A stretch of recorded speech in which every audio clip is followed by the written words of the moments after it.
Yeah, I go by the name Bill Munyenge, aka Phillbill. I'm from the subdivision and I'm a Cameroonian artist.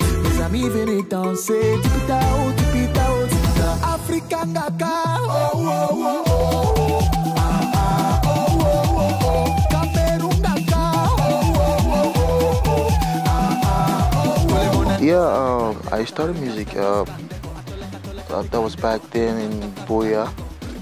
Then from there, we're in secondary school. I used to do this beatboxing back there with my colleague, my brother from another mother, K Master K.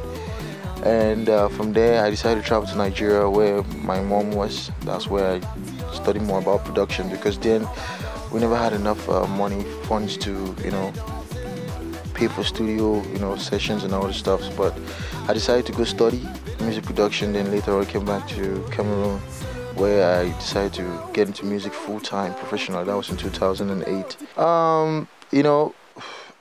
My mom used to tell me when I was still a kid that I loved music. That each time I always cry, the moment I start singing, I just stop immediately.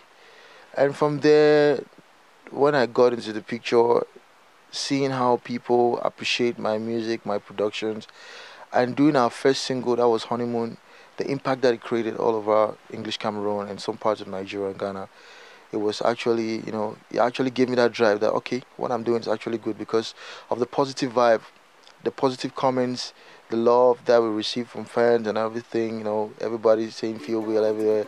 It was actually something motivating. It actually gave me that drive to say, okay, I think this is the time for me to get into these music things. Though my dad wasn't that really fully in accordance to what I was doing, but I had to make sure that I see into what he wanted by going to school, finishing my university, get my degree. But I was still there doing the music. It wasn't that easy, so it's something that I really focused on, and I made up my mind that this is the thing that I was supposed to do.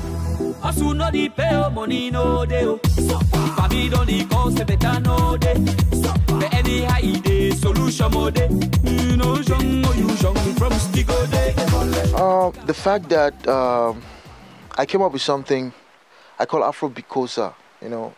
Though it's all about Afro beats, it's all about fusions, but I love calling Afro Bicosa because for me, Afro beats entails what I call Makosa. That's a Cameroonian style of music.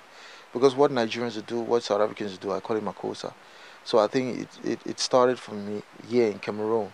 So I call it Afro Bicosa. Coming up with that style of music that was already there, that already existed, but people started forgetting it, especially the younger generation from the Cameroon urban music. They started forgetting their roots, the Makosa, the Bikutsi and the rest, the Njang and the rest.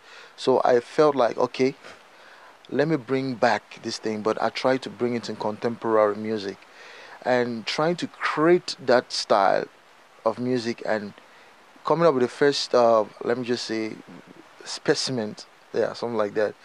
It was Dancia, the feature we did with Exmalea.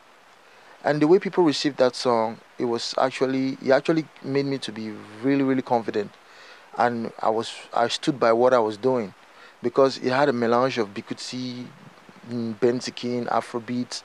It actually gave that color that people actually related to the song easily.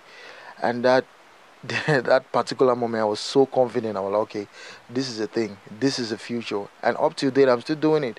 From Dumba of Ixmalea, Mariage, Legalaile, if you listen to it by Mings, you still get this little bit of Makosa inside. So I always make sure I put it even to present date. If you listen to Power One, the collection with Mings, Magasco, Loco, Rhythms, you still get that, Makosa feel. So I believe that was something that I'm still to sell, though it's already taking people, but I want to spread it out there to the world for people to really get to know more about Makosa, Bikutsi and Afro Bikosa as a whole. It's quite unfortunate. Most of the people that I really look as my idol, most of them they've passed away, like Manu Dibango, Fela Kuti. I'm so fond of listening to old school, to the people who started, from Fela Kuti, who started the Afro beats, to Manu Dibango, who brought the Afro Makosa fusion with jazz and all the things, and Michael Jackson, R. Kelly. I think for me, these people are the people that I really look up to. You know, yeah, we have younger generations. Some of the younger generations come that came after these people, like the P Square, you know, Two Face, you know. But I really look up to Manu Dibango, Richard Bona. He's also good. He's also trying to create a style that I really appreciate a lot. Michael Jackson, Fela Kuti. These are the people I really admire a lot. Look as my idols. You know, it's been a while that we haven't been really that active, but we came back into the picture. That was towards the end of last year, and since then we'll be releasing back to back, and we have a lot of projects. Like for example, next year we're planning to release an album. You know, it's a surprise, but it's already there because it's something that's gonna happen. And right now we're just all about singles, but next year we're planning to release an album for the people, and also the album is going to entail a lot of international collaborations too, a lot. So it's just to sell Afropicosa. That's the dream. The only thing I'm going to say out there to everyone, each and every one of you guys watching Africa Venkat right now is that fais ton mieux, oh j'ai dit fais ton mieux. Tous les gens qui disent que tu ne peux pas réussir, laisse à Dieu. Fais ton mieux, oh my sœur, fais ton mieux. All them people when them say you know go make you live on for Yahweh. Believe in God, nobody's your God. Keep working hard. Fit rose the mountain. Know what time it is going down. Shabbat.